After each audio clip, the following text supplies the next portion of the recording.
Howdy. It is an honor to be in this facility today, and I think we're celebrating with the rest of the Aggie community as well as the state about what all has been done to bring this building online. And it's going to make life better. It's going to make life better for some people around the world, not just here in Texas.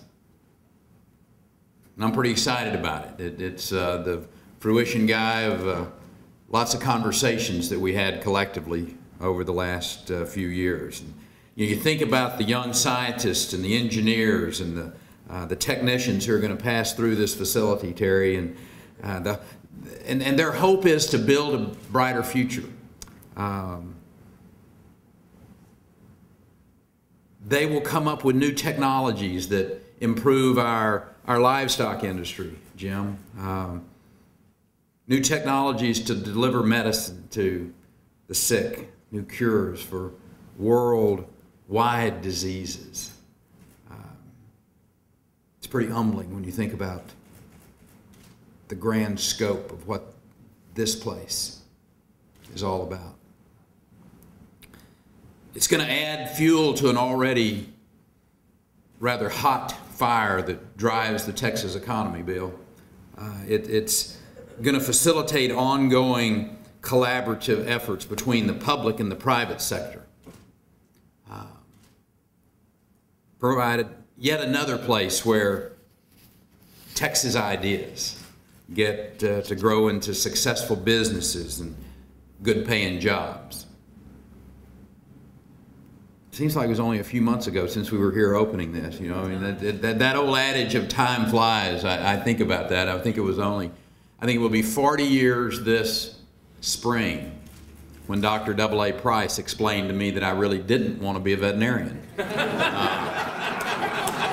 And I'm thinking that, you know, if Dr. Price were still with us, he would be incredibly proud of today. He'd be pretty shocked that I'm involved in it. You know, that phrase, as time flies, comes to mind when people ask why we invest so heavily in high-tech companies. And my answer is pretty simple. That's where the action is. That's where it will continue to be found in the years to come. That's why we also work so hard to prepare our children to deal with these new technologies and these new challenges. That's why I go about my business. It's why I'm driven to keep Texas on the cutting edge when it comes to favorable economic conditions. This building, its high-tech mission, are proof that here in Texas, the future's now. And we are ready for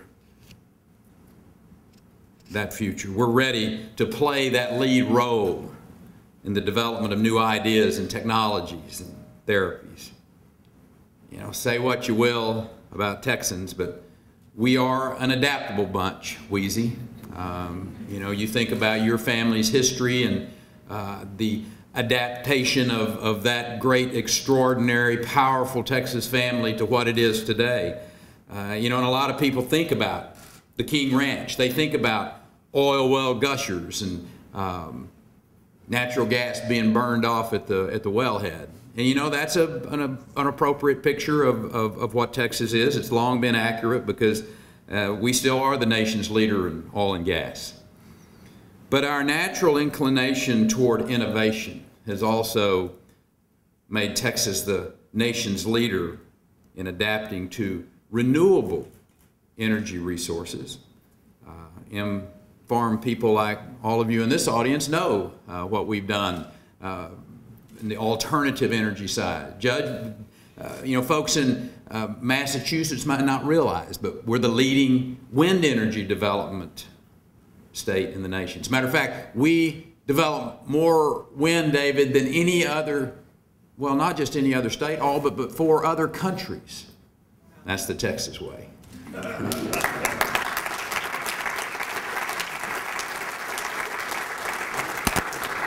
And I tell people it's just further proof of Texans' ability to embrace change. we leverage that change to make our state stronger, create jobs in the process. And we've been leveraging change to create jobs for a while now, whether it was the Emerging Technology Fund that Steve has set, or Mark Lennox has helped on. As a matter of fact, it was a $6 million ETF investment that made the doors of this facility available to be opened, highlighted by Dr. Mark Lennox and Karen Woolley and Dr. Duncan Maitland. That's an extraordinary team that we were able to bring together with the guidance of experts like Dr. Rohr. Thank you, Brad, for being here, for coming. I remember that football game when we sold you on this place.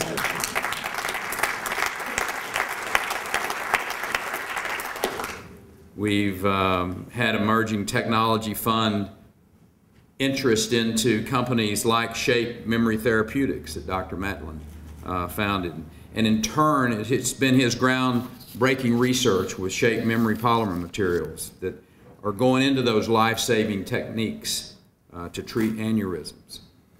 You see, it boggles the mind to think what will happen when every one of our state's universities are fully brought into that ETF concept.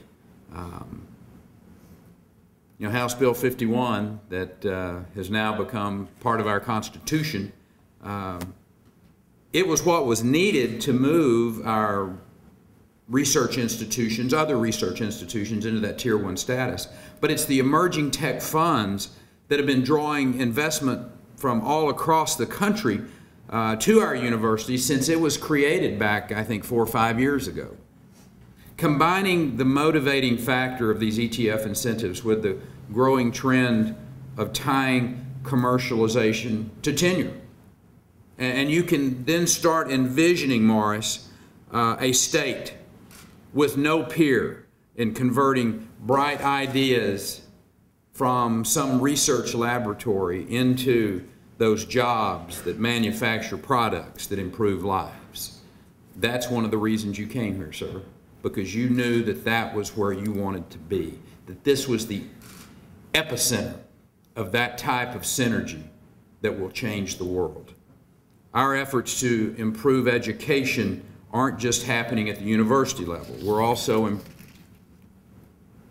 We're pursuing those innovations into our institutions of public education, the K through 12. We recently called for the expansion of the very highly successful You Teach program. We've called for the doubling, Coach, of the STEM academies in Texas from 46 to 92. You see, it's these schools that are going to immerse students in the future with curriculums that are very rich in science and technology and engineering and math, preparing those young people to compete in this global economy for years to come. Often I see a substantial number of those students coming to this institution before too very long. My hope is that there's at least a few of them, Coach, that have 4.3 speed and 40-inch vertical leap. We've also prepared our economy for the future by sticking to our bedrock fiscal convictions, that is, keeping our taxes as low as we can in a regulatory climate that's fair and predictable, avoiding the temptation to spend all of the money. And for you public policy majors here today, that's not a new approach.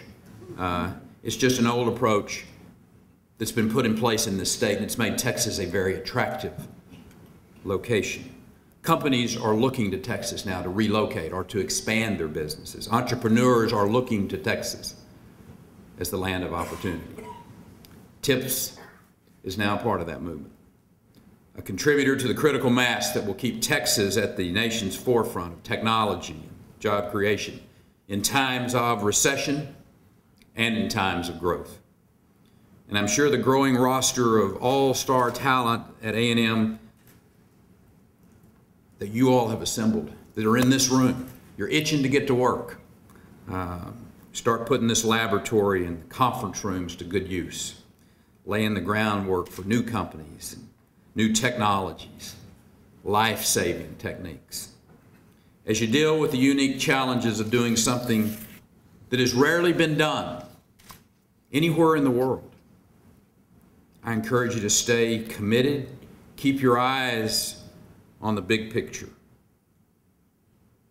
Keep focused on making this a better world to live in. I anticipate we'll be hearing some great things coming out of this building in the very near future. And speaking as your governor, as an alum of this university, as a dyed-in-the-wool Texan, nothing makes this Aggie prouder. God bless you, and giggle.